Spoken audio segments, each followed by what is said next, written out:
Hello, and welcome to another episode of Breadcast Gaming Talk. Recently, there was a Nintendo Direct in which it was revealed that Portal Companion Collection is coming to Nintendo Switch. Let's talk about this. Now, I did watch the entire Direct, and there was not much outside of this and the new Kirby game, but I just have to talk about this one in its own video for more than one reason. Now, the collection is pretty simple, as it's both Portal and Portal 2 that are releasing on the Switch. Here's the thing.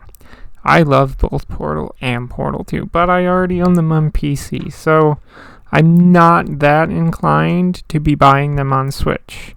The only way I would is if this collection is really inexpensive upon release, and given the track record that Nintendo has with pricing all of their games, whether first or third party, I really doubt it's going to be. If this collection releases for more than $20, then I would never buy it, as both games are only $10 each on Steam, and as I said, I already own both of them. Now, I watched a few other videos about the topic of this collection, and they're so bad and cringy because these creators are just spouting all sort of theoretical garbage about why they think Valve did this.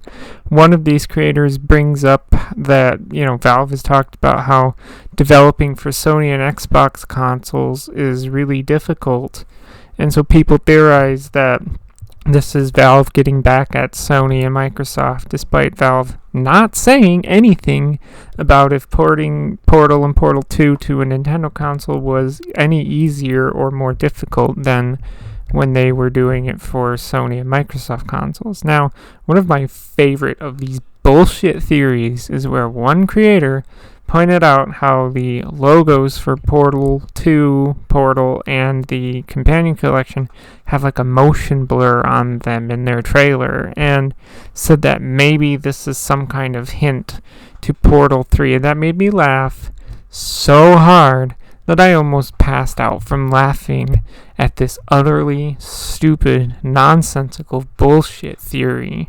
I think that people just seem to think that everything that Valve does has to have a deeper meaning, since everything Valve does is so secretive. However, I don't think that there is anything deeper to Valve putting both of these games on the Nintendo Switch, and this being the first time that Valve has put any of their games on a Nintendo console. There's no hint at Portal 3, it's not getting back at Valve at Microsoft and Sony. It's not, anything towards the Steam Deck or what have you with Linux, so on and so forth. It's not a competition.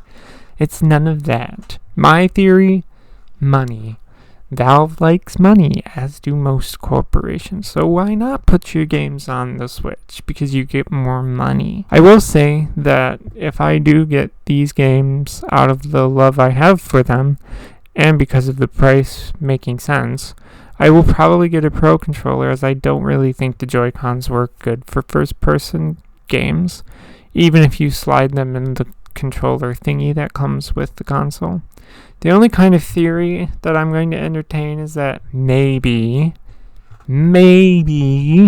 Valve will put more of their games on the Switch, but I really doubt it. I would love to see two things, though. A Half-Life collection that features Half-Life, Half-Life Blue Shift, and Half-Life Opposing Force.